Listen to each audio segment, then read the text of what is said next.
काऊ काऊ। कौन है? कौन है जिसने हमारी नींद खराब करने की हिम्मत की? काऊ काऊ। अरे ओ काले कलूटे कौवे, अगर जान प्यारी है तो उड़कर चला जा कहीं, वरना यहीं तेरे प्राण ले लूंगा। राजा विष्णुदत्त गुस्से में बड़बड़ाता रहा, लेकिन उसके आराम कक्ष की खिड़की पर बैठे कौवे पर कोई फर्क नहीं पड़ा। वो पूरी जोर से अपनी काऊ काऊ करता रहा। दूसरी तरफ राजा विष्णुदत्त भी कम नहीं था। असल में वो इतना खड़ूस था कि उससे राज्य की जनता भी परेशान थी। वो हर छोटी बात पर गुस्सा हो जाता और कभी भी किसी को भी कुछ भी सजा दे देता था। उस दिन भी राजा विष्णुदत्त उस कौवे की काऊ काऊ पर कुछ ज्यादा ही नाराज हो गया। दरअसल खिड़की पर बैठा वो कौवा बहुत प्यासा था और बार बार पानी मांग रहा था। राजा ने अपने सिपाहियों से उस कौवे को बार बार वहाँ से उड़वाया, लेकिन प्यासा कौवा बार बार खिड़की पर आ जाता और लगातार काऊ काऊ करता ही रहा। और बस इसी बात से राजा बुरी तरह झल्ला गया। अच्छा, तो तू ऐसे नहीं मानेगा तो ठीक है, फिर अब मेरे हाथों मरेगा तू, काले कौवे। इतना कहकर राजा विष्णुदत्त ने अपना तीर कमान उठाया और कौवे की तरफ एक तीर चला दिया।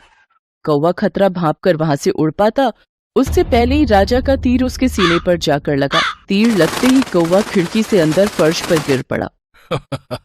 अब कर काऊ काऊ, कान फाड़ दिए कमबख्त ने। राजा विष्णुदत्त कौवे को मारने के लिए उसकी तरफ तलवार लेकर दौड़ा, लेकिन उससे पहले किसी तरह हिम्मत जुटाकर कौवा उठा और पूरी ताकत लगाकर वहां से उड़ गया। किसी तरह से गिरते पड़ते कौवा जंगल में पहुंचा, जहां कौवों की पूरी बस्ती थी। और फिर काऊ काऊ, ये क्या हो गया कल्लू चाचा? आपको ये तीर किसने मारा? काऊ, अरे बेटा, सुना था कि राजा विष्णुदत्त बहुत खड़ूस है, पर आज देख भी लिया। मैं तो बस पानी की उम्मीद में उसकी खिड़की पर जा बैठा, और देखो उसने ये क्या किया मेरे साथ। अरे वो तो मेरी तरफ तलवार लेकर दौड़ा था। मैंने बड़ी मुश्किल से अपनी जान बचाई है बेटा, पर लगता है मैं बचूंगा नहीं। बहुत दर्द हो रहा है। ऐसा मत कहो कल्लू चाचा, और हद हो गई। हम तो दिन भर काऊ काऊ करते हैं, हर किसी के घर जाकर बैठते हैं, पर हम पर तो कोई ऐसे तीर नहीं चलाता। आप पर ये तीर चलाकर उस राजा ने बिल्कुल भी ठीक नहीं किया। उसे इसकी सजा भुगतनी होगी। कमल कौवे की बात सुनकर बाकी के कौवों को भी गुस्सा आ गया और सभी कौवे कमल कौवे की बातें ध्यान से सुन रहे थे। तभी कल्लू कौवे की तबीयत बिगड़ने लगी। उसने एक लंबी सांस ली और वो डाल से नीचे गिरने लगा, लेकिन अब उसमें इतनी जान नहीं थी कि इस बार वो पंख फैलाकर उड़ जाए और अपनी जान बचा ले। एक तो तीर का जख्म और अब इतनी ऊपर से गिरने की वजह से उसकी मौत हो गई। उसे देखकर सभी कौवे रोने लगे। नहीं कल्लू चाचा, आप हमें ऐसे छोड़कर नहीं जा सकते।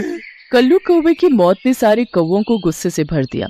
उस दिन पूरी कौवा बिरादरी में मातम पसरा हुआ था और अब हर कौवा राजा विष्णुदत्त से बदला लेना चाहता था। पर इतने बड़े राजा से एक कौवे की मौत का बदला कैसे ले, ये बड़ा सवाल था।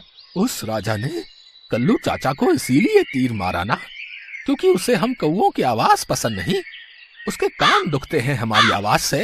तो फिर ठीक है, अब ना रहेंगे राजा के कान और ना होगी उसे कोई दिक्कत। सभी ने कमल कौवे की बात पर हामी भर दी। तभी एक बूढ़े कौवे ने आगे बढ़कर कहा, वो तो सब ठीक है, पर इतनी कड़ी सुरक्षा में तुम राजा को सबक सिखाओगे कैसे बेटा कमल? उसकी भी योजना है मेरे पास बाबा। कमल ने फौरन सारे कौवों को इकट्ठा किया और उन्हें अपनी योजना के बारे में बताया। थोड़ी ही देर बाद कमल कौवा बाजार के ऊपर मंडराने लगा। उसे वहाँ एक दुकान नजर आई जहाँ चाकू छुरियां तेज कराई जाती थी। कमल कौवे ने मौका देखकर वहाँ से एक तेज चाकू चुरा लिया। अगले दिन सारे कौवे राजा को सबक सिखाने के लिए तैयार थे। कमल कौवे की योजना के मुताबिक जंगल से तो सारे कौवे एक साथ उड़े, लेकिन महल पहुंचने से पहले सारे कौवे दो हिस्सों में बट गए। कमल कौवा अपने कुछ साथियों के साथ महल के पीछे जाकर छिप गया और बाकी कौवे महल के सामने लगे एक पेड़ पर जा बैठे। सुनो साथियों, जैसे ही मैं इशारा करूंगा तुम काऊ काऊ करने लगना, जिस पर वो राजा जरूर गुस्सा करेगा। लेकिन तुम लोग डरना मत, वो राजा जैसे ही तुम्हें मारने तुम्हारे पास आएगा, बस मैं तभी उसे सबक सिखाऊंगा। ठीक है बेटा, बस थोड़ा टाइमिंग का ख्याल रखना जरा। वो क्या है ना, मैं टाइम से पहले नहीं मरना चाहता। चिंता मत करो बाबा, हम पहले ही कल्लू चाचा को खो चुके हैं। अब की बार हम में से कोई नहीं मरेगा, ये वादा है मेरा। कमल कौवे की योजना के मुताबिक कुछ कौवे राजा की खिड़की पर बैठकर काऊ काऊ करने लगे, जिससे राजा विष्णुदत्त को फिर से गुस्सा आ गया। अबे क्या भला है ये काले कलूटे कौवे मेरे पीछे ही क्यों पड़े हैं? कल ही एक को निपटाया है और अब ये सब आ गए, और ये वाला तो कुछ ज्यादा ही काऊ काऊ कर रहा है। रुक वहीं, रुक तू भी मरेगा कलुए। राजा जैसे ही बूढ़े कौवे को मारने के लिए खिड़की की तरफ अपनी तलवार लेकर दौड़ा, बूढ़ा कौवा तो फौरन वहां से उड़ गया, लेकिन कमल का इशारा पाते ही पेड़ पर बैठे बाकी कौवे राजा पर चिपट पड़े, जिससे राजा विष्णुदत्त घबरा गया और अंदर की तरफ भागा। तभी पीछे छिपे बैठे कमल कौवे ने आगे बढ़कर तुरंत चाकू से राजा के दोनों कान काट लिए और उन्हें मुंह में दबाकर वहां से उड़ गया। अरे मैया, अरे कान काट लिए, अरे मेरी मैया, कौवा ये तुमने क्या किया? बिना कान के राजा बना दिया रे। अरे तुम कौवे हो कि जल्लाद? अरे ओ कलुओ, मेरे कान वापस करो, मैंने कहा फौरन लौटाओ मेरे कान। कमल ने राजा के दोनों कान काट लिए थे। वो उसके दोनों कानों को मुंह में दबाए महल के सामने वाले पेड़ पर जाकर बैठ गया और फिर बूढ़े कौवे ने जाकर उस भाई मान गए बेटा तुम्हें, पर एक बात तो बताओ, अब इन कानों का तुम करोगे क्या? कुछ नहीं, देखो ना, बिना कान के राजा कितना तड़प रहा है। उसे थोड़ी देर ऐसे ही रोने दो, बाद में मैं उसके कान उसे वापस कर दूंगा। है पागल हो गया है क्या? है वो राजा तुझे छोड़ेगा नहीं बे। और जब कान वापस करने ही थे तो हमारी जान की बाजी क्यों लगाई तुमने बेटा? चिंता मत करो बाबा, राजा को उसके कान मिलेंगे जरूर, पर इतनी आसानी से नहीं। सबको लेकर मेरे साथ आओ, मैं सब समझाता हूँ। कमल कौवे ने राजा के दोनों कान बूढ़े कौवे को दे दिए और खुद अपने साथियों के साथ राजा की खिड़की पर जाकर बैठ गया। कमल कौवे को देखते ही राजा उसे पहचान गया और वो उससे डरकर पर्दे के पीछे जाकर छिप गया। अब ये तो फिर से आ गया, अब की बार पता नहीं क्या काटेगा। बचाओ सैनिकों, बचाओ मुझे, कोई है? इन कौवा से कोई बचाओ मुझे। काऊ काऊ, चिल्ला लो राजा, जितना मर्जी उतना चिल्ला लो, लेकिन तुम्हारी मदद के लिए कोई नहीं आएगा, क्योंकि तुम्हारे सैनिकों के कमरे के बाहर से कुंडी लगा दी है हमने। है? भाई तुझे क्या चाहिए? तू क्यों मेरी जान के पीछे पड़ा है? मैंने तेरा क्या बिगाड़ा है? अच्छा, इतनी जल्दी भूल गया?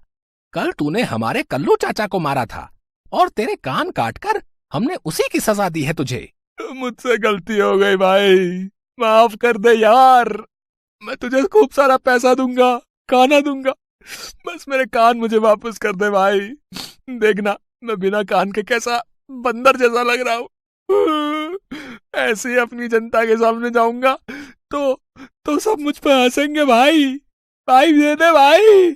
ऐसी बात है तो ठीक है, तुम्हें तुम्हारे दोनों कान वापस मिल जाएंगे, लेकिन उससे पहले तुम्हें वादा करना होगा कि आज के बाद तुम या तुम्हारे सैनिक कभी किसी पक्षी पर हमला नहीं करोगे, चाहे जो हो जाए। भाई मंजूर है भाई मंजूर है भाई, सब मंजूर है भाई सब। और दूसरी बात ये कि तुम्हें अपने महल के ठीक सामने हमारे कल्लू चाचा की मूर्ति बनवानी होगी। और फिर हरगिज़ नहीं, ये कैसे हो सकता है? एक कौवे की मूर्ति?